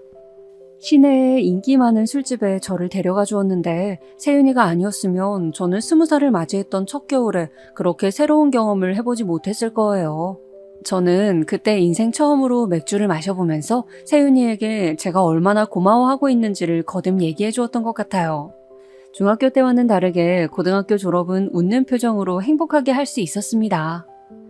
허구한 날 서로의 탓을 하면서 밖으로만 놔두셨던 부모님께서도 저의 대학 합격 소식 이후로는 많이 누그러지기 시작하셨어요. 딱 이때부터 다시 저희 집에도 온기가 돌기 시작했던 것 같아요. 조금씩이지만 가족들끼리 서로 대화도 하면서 무엇보다 미래에 대한 생각을 나누기 시작했던 것이 가장 고무적이었습니다. 그 이전까지는 허무하게 날려버렸던 재산이 너무 아까운 나머지 그 과거에 묶여있느라 앞날을 바라보지 않았었거든요. 그런데 제가 아무도 예상하지 못했던 좋은 대학에 합격한 이후로 가족들이 갑자기 정신을 차리기 시작한 거예요. 제가 세윤이라는 친구를 만나서 도움을 받지 않았다면 일어날 수 없었던 변화였네요. 서울로 대학을 간 이후로도 저는 세윤이와 연락을 주고받았어요. 1학기 중간고사를 마치자마자 세윤이와 만나서 놀기도 했었고요. 와, 세윤아, 너는 대학 가니까 진짜 미모가 꽃을 폈구나. 나는 좀 아까 너 이쪽으로 걸어오는데 연예인이 온 줄 알았어. 그리고 세윤이는 제가 감추지 못하고 순수하게 내뱉어버렸던 감상대로 정말 대학생이 되자마자 더욱 예뻐져 있었습니다. 제 눈에만 그리 보인 것은 아니었는지 대학교에서 인기가 많다고 하였어요. 미팅 참가 요청도 많이 들어오고 선배들한테서 추파를 받는 일도 비일비재하다고 그랬었거든요. 저는 세윤이 정도로 괜찮은 애라면 청춘의 시작을 멋지게 열 것이라고 여기면서 지냈습니다. 그런데 1학기가 끝난 후에 연락이 잘 안 되더라고요. 워낙 인기가 많은 애니까 이래저래 바쁜 일이 많아서 저 같은 건 이제 뒷전으로 밀려났을 거라고 여겼었네요. 저도 아르바이트를 하면서 바쁜 시간을 보냈고 그렇게 2학기를 맞이했을 때였습니다. 몇 달씩이나 연락 두절되었던 세윤이가 저한테 먼저 전화를 걸어왔어요. 제가 놀랍고 반가운 마음에 전화를 받아보았다가 그만 깜짝 놀라고 말았습니다. 뭐? 세윤아, 네가 결혼을 한다고? 게다가 임신을 한 상태라니? 이런 소식을 전하려니까 정말 민망하다. 여름에 사귀게 된 오빠랑 어쩌다 보니 그렇게 되어버렸어. 남들보다 많이 이르지만 뱃속에 생긴 생명 소중하게 여기고 결혼해서 잘 살아보려고 해. 대학교는 어떡하고 지금 고작 20살에 그런 결정을 내려버리면 후회 안 할 것 같냐고 그런 말들이 목구멍까지 차올랐지만 저는 삼켜내고 말았어요. 왜냐하면 저는 세윤이가 얼마나 온전한 가정의 형태에 대한 결핍이 심한지 알고 있었기 때문입니다. 고등학교를 졸업한 이후로 세윤이는 자기 부모님과 거의 연락도 안 하면서 지내고 있었고요. 그런 세윤이의 결핍을 건드린 남자가 등장했던 것이죠. 상대는 세윤이보다 6살이나 많은 남자라고 하였습니다. 이제 대학 졸업을 앞두고 있고 내년에는 바로 취업할 거라나 뭐라나. 그런 얘기가 들려왔는데 상대 측의 집안이 경제적으로 별로라는 사실에 이미 걱정을 가득 안았던 저였기에 그저 한숨만 나왔었네요. 세윤이는 조용히 혼인신고를 마치고 그 남자와 부부가 되어서 살았습니다. 21살에 출산을 해서 애엄마가 되었고요. 다시 학교로 반드시 복학할 거라고 했었지만 결국은 대학교 중퇴로 최저학력을 남기게 되었습니다. 별로 좋지 않은 형편의 아기를 키우면서 이제 막 취업해서 낮은 초봉을 받고 있는 남편을 내조하면서 어떻게 대학교에 다시 돌아갈 엄두가 났겠어요. 저는 세윤이의 상황을 10분 이해하면서도 참 안타까웠습니다. 제 안에 박혀있는 세윤이의 이미지에 따르자면 이것보다 훨씬 더 나은 20대를 살아갈 수 있는 사람이었기 때문이에요. 아쉬운 마음을 들어한 채 저는 학점 관리에 매진하면서 대학 생활에 집중하였고 이제 생활의 환경이나 관심사가 완전히 달라진 세윤이랑은 서서히 연락이 드물어졌습니다. 제가 대학에 다니는 동안 공교로울 만큼 신기하게도 저희 집 형편이 좀 나아졌어요. 그래서 저는 대학 졸업 직전에 외국을 다녀올 용기도 낼 수 있었습니다. 저의 성격은 많이 달라져 있었어요. 꽤 활발하고 외향적으로 바뀌어갔죠. 대학에서 만난 인연들이 저와 잘 맞았던 게 유효하였네요. 저는 짧게 외국을 다녀온 후에 바로 졸업을 하였고 인턴으로 회사에 들어가서 경력을 쌓았습니다. 이것을 발판으로 취업한 회사에서 운이 좋게도 괜찮은 직속 선배들을 만났어요. 덕분에 이런저런 인생 상담도 받을 수 있었고요. 저의 짧은 연애담을 접한 선배들은 하나같이 저한테 남자 보는 눈이 더럽게 없다 하면서 혀를 내둘렀습니다. 어쩜 그렇게 똥차만 만나고 다녔냐면서 이제는 어엿한 정규직 직장인이 되었으니 근사한 벤츠를 만나보라고 성하였죠. 그러다가 어느 날 어떤 선배 한 분께서 저에게 본인의 지인을 소개시켜 주셨어요. 저는 이 지인분과 사귀게 되지는 않았지만 대화가 잘 통해서 그냥저냥 연락을 이어가는 사이로 유지하고 있었는데 바로 이 지인분의 친한 동생과 어쩌다 보니 자리에서 만나게 되었습니다. 그리고 이 친한 동생과 사귀게 되어서 시간이 흐른 뒤에 결혼까지 하게 되었네요. 그러니까 제가 남편을 만난 것은 꽤나 얼떨결이었고 지극히 우연에 가까웠어요. 하지만 만날 인연은 어떻게든 만나게 되고 만다는 말처럼 저희 두 사람은 그런 식으로나마 마주치게 되어서 부부의 연을 맺게 되었습니다. 제 나이 딱 30에 첫 아들을 낳아서 저는 엄마가 되었죠. 그리고 바로 그 해에 제 친구 세윤이는 이혼을 하였습니다. 결혼한 지 꼭 10년 만에 이혼을 한 세윤이는 많이 지쳐 보이는 모습이었습니다. 이혼은 원활한 합의 이혼이었다기보다는 진흙탕에 빠진 개싸움이었다고 하였으며 그 과정에서 음해를 당한 세윤이는 자기 딸마저 전 남편에게 빼앗겼다고 하더군요. 정신없이 서툰 육아를 하고 있었던 저는 세윤이의 소식에 깜짝 놀랄 수밖에 없었고요. 하지만 제 일상이 벅차서 코가 석자였던 시기였기 때문에 애석하게도 세윤이에게 세심한 신경까지는 못 써주었습니다. 세윤이는 이혼을 겪은 후에 정신적으로 너무 힘들어서 경제생활을 못하고 산 모양이었습니다.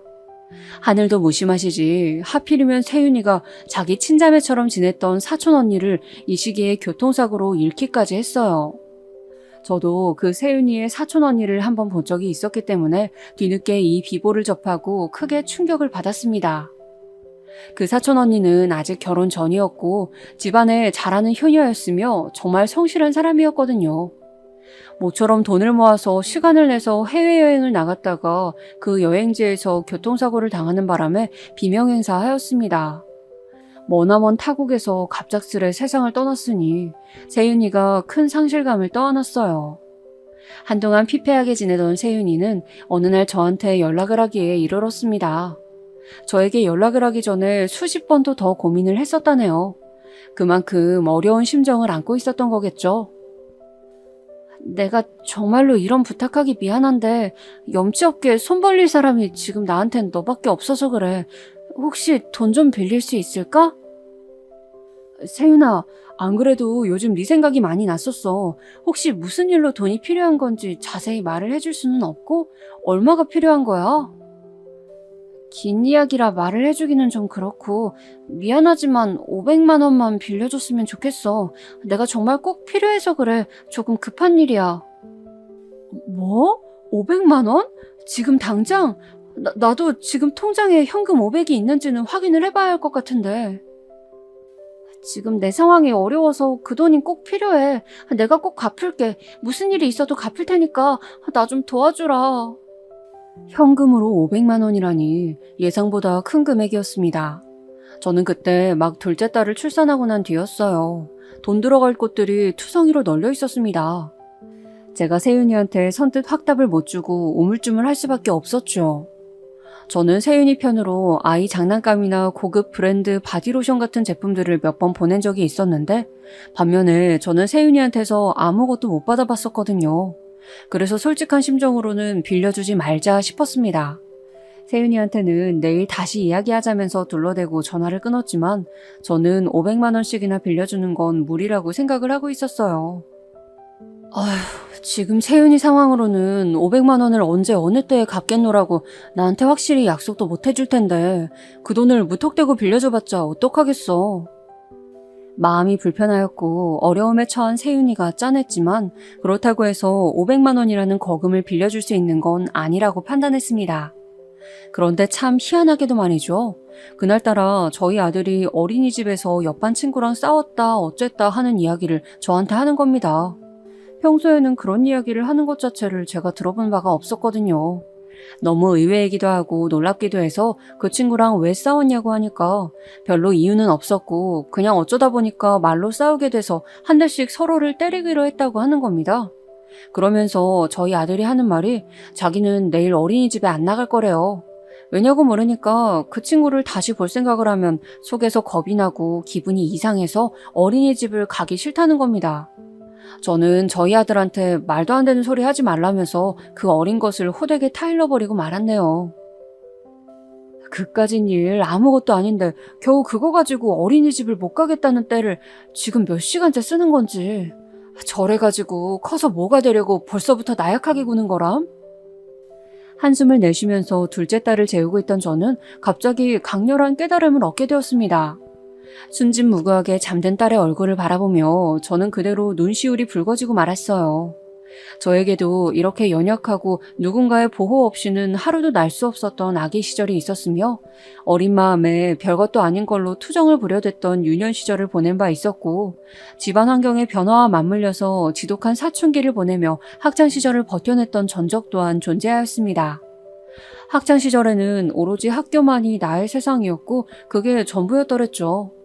스마트 시대라고 하는 요즘에는 세상이 꽤 달라졌다지만 학생들에게 학교가 자기의 세상이라는 사실만은 여전하지 않겠어요? 불과 몇 년 전까지만 해도 학교 폭력이나 심한 왕따로 극단적인 선택을 하는 아이들의 뉴스가 종종 보도되고는 하였습니다. 사회에 나온 성인의 관점에서는 학교 따위 그렇게 힘들다면 바로 그만두면 될 일이다. 학교가 인생의 전부인가? 인생을 80년은 좋게 채우고 사는데 고작 10대의 나이에 학교의 일이 뭐라고 세상을 등지기까지 해? 그게 말이나 되는 일이야? 라는 생각이 들 수도 있지만요. 사춘기의 그 나이에는 그게 아니잖아요. 서서히 철이 들어가면서 자기 정체성을 찾는 과정 속에 처음 만나게 되는 사회가 바로 학교인 것입니다. 그러니 학생들에게는 학교가 모든 것일 수밖에요.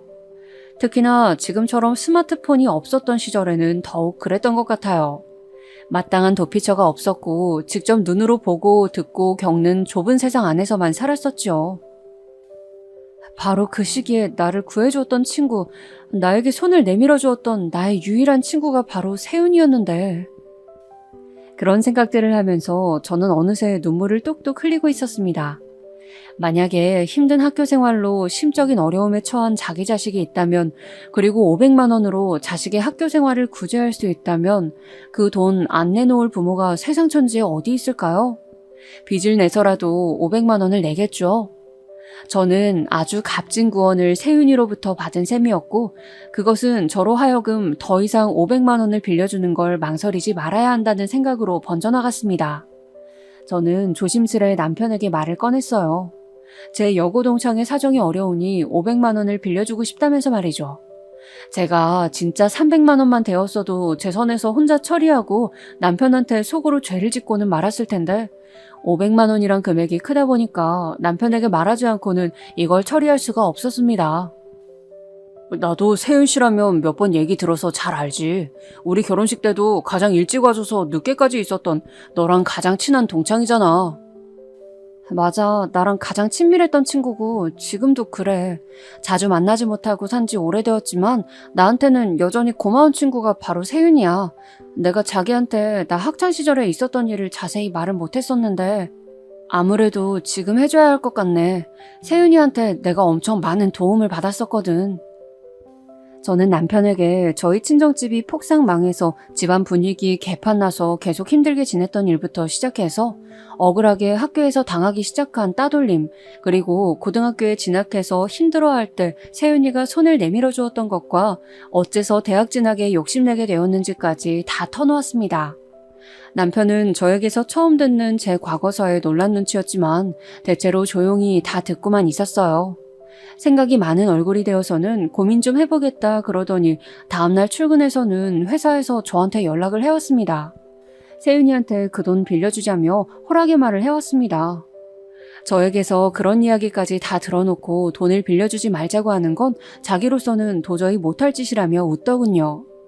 남편에게 참 고마웠어요. 거듭 남편에게 고맙다는 말을 한 뒤 저는 기쁜 마음으로 세윤이한테 연락을 하였습니다. 오늘 바로 500만 원을 붙여주겠다고 하니까 세윤이가 화들짝 놀라면서 잠시 후에 조금 흐느끼는 목소리를 냈어요. 저는 예전부터 세윤이 앞에서 눈물을 종종 보인 바 있었지만 제가 세윤이의 우는 모습을 보거나 한 적은 한 번도 없었거든요. 매사에 쿨하고 당당하고 강인한 친구였으니까요.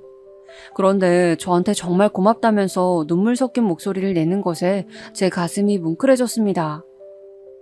저는 세윤이를 도울 수 있어서 또 우정을 지킬 수 있어서 좋았어요.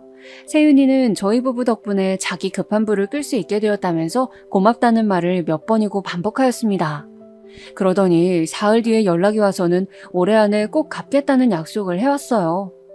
그래, 알았어, 세윤아. 그런데 그것보다도 우리 얼굴이나 보면서 밥이나 먹고 그러자. 여태까지 너무 못 만나면서 지내온 것 같아. 와, 너도 그러니? 나도 그렇게 느끼던 참이었어.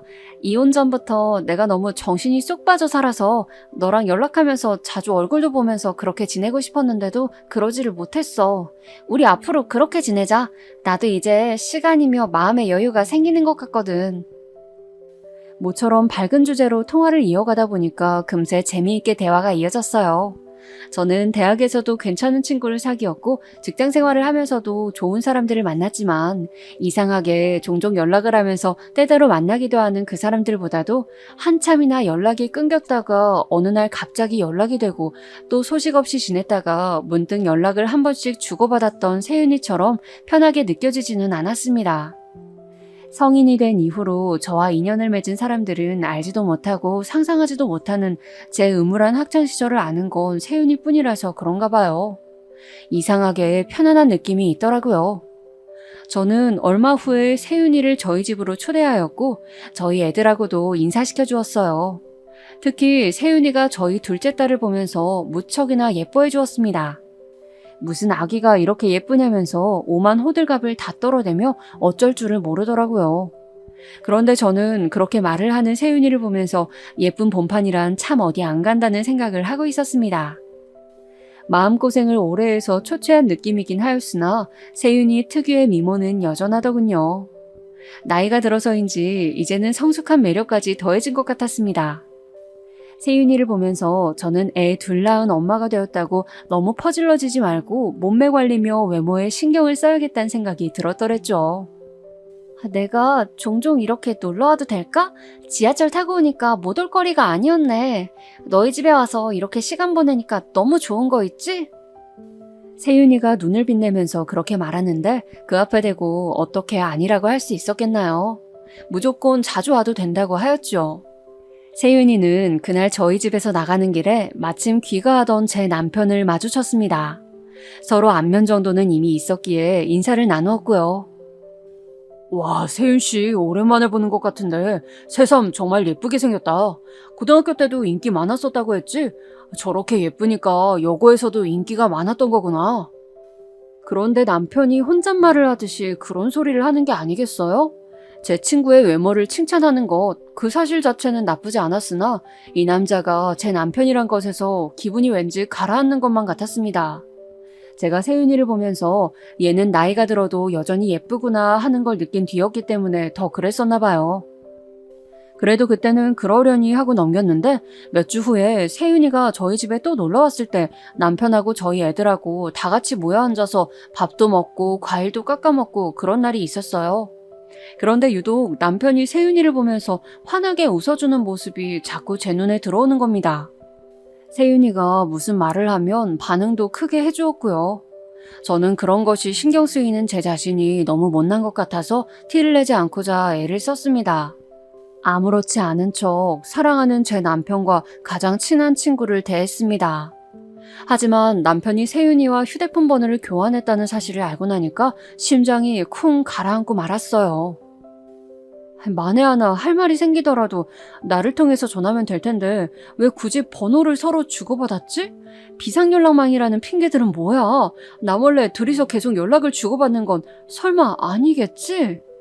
저도 모르게 그런 모난 의심을 품게 되었고 남편의 휴대폰이 자꾸만 잠금 모드로 되어 있어서 제가 내용을 들여다볼 수 없다는 사실도 마음에 안 들었습니다. 그러던 어느 날 제가 둘째 딸을 데리고 동네 내과에 갔다가 토요일 오전임에도 신기하게도 대기가 하나도 없어서 금방 진료를 끝마치고 집에 돌아왔던 때였습니다. 이렇게 일찍 귀가한 것에 남편이 깜짝 놀랄 것이라는 생각을 하면서 집 안으로 들어섰는데 신발장에 웬 낯선 신발이 보이는 거예요. 그 순간 저희 아들이 저한테 쪼르르 달려와서 하는 말이 엄마, 그거는 아줌마 신발인데? 지금 아줌마가 아빠랑 안방에 있어. 라고 하는 겁니다. 아들이 말한 아줌마는 바로 세윤이었습니다. 제가 저도 모르게 정신이 핑 돌아버려서 빠른 걸음으로 안방으로 들어갔어요. 그 짧은 찰나에 오만 상상을 다 하면서 안방문을 열어젖혔는데 분노로 물들어 있던 제 눈은 금세 휘둥그레졌어요. 세윤이가 손에 흰 봉투를 쥔 채로 그걸 남편에게 흔들다가 문이 열리는 소리에 저를 돌아본 것입니다. 남편은 난감하단 표정으로 한숨을 쉬다가 저를 보고는 딱 굳어버렸고요. 지금 이 상황은 대체 뭐야? 세윤이 너는 왜 연락도 없이 여기에 있는 거고 지금 그 봉투는 또 뭔데?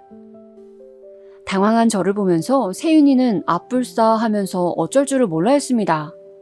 상황 파악이 안 된 저에게 자초지종을 설명해 준 것은 남편이었는데요. 이야기를 듣고 저는 손으로 입을 틀어막아야만 했습니다.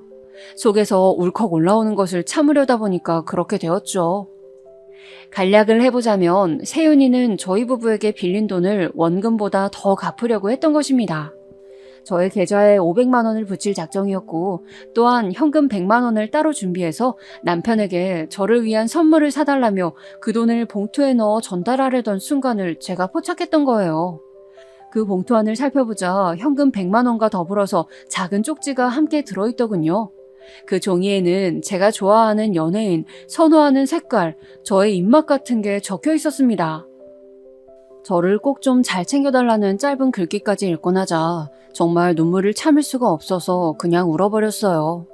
세윤이에게 못난 마음으로 의심을 품었던 제 자신을 견딜 수가 없기도 했고요. 나는 사랑하는 우리 딸 낳고 나서부터가 결혼 생활의 지옥 시작이었거든. 전 남편 놈한테는 제대로 된 배우자 대접 받아본 적도 없었어. 그런데 딸을 낳은 너를 보니까 왜 이렇게 걱정이 되면서 나도 모르게 쓸데없는 오지랖을 피우고 싶어지던지. 너는 행복하게 잘 사는데 결혼 생활 망친 내가 너를 걱정하고 있으니 웃긴 일이지? 나도 알아.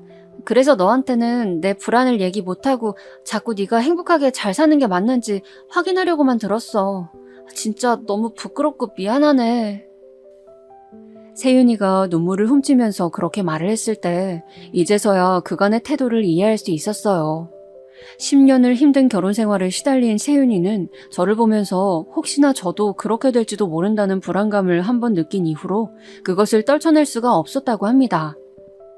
그래서 제 남편이 진짜로 괜찮은 사람인지 저에게 잘해주는 게 맞는지 의심을 품었던 거예요. 남편은 그런 세윤이를 안심시켜주기 위해서 세윤이가 있을 때는 더욱 밝은 모습만 보였던 거라네요. 저는 그걸 보면서 혹시 남편이 세윤이한테 호감을 품었나 하는 오해를 했던 거고요. 속내를 터놓고 대화를 한 저희들은 서로 간에 품고 있던 의심을 싹 지우기로 하였습니다. 그리고 저는 세윤이가 애를 써서 추가로 마련한 100만 원을 절대로 받을 수 없다며 강하게 고사하였습니다.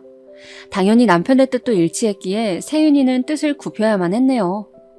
그 이후로 저는 세윤이와 더 가까워졌는데 이제는 아예 친자매처럼 느껴질 때도 있네요. 세윤이가 전 남편에게서 자기 딸을 되찾아오려고 아직 애를 쓰는 중인데 제가 그 과정에서 미약하게나마 힘이 되어주고 있고요. 물질적인 것도 제가 아주 홀가분한 마음으로 지원을 해주고 있습니다. 서로에게 가장 큰 결핍이 있던 시절에 만났던 저희 두 사람은 아직 현재 진행형으로 우정을 쌓아가고 있는 중이에요.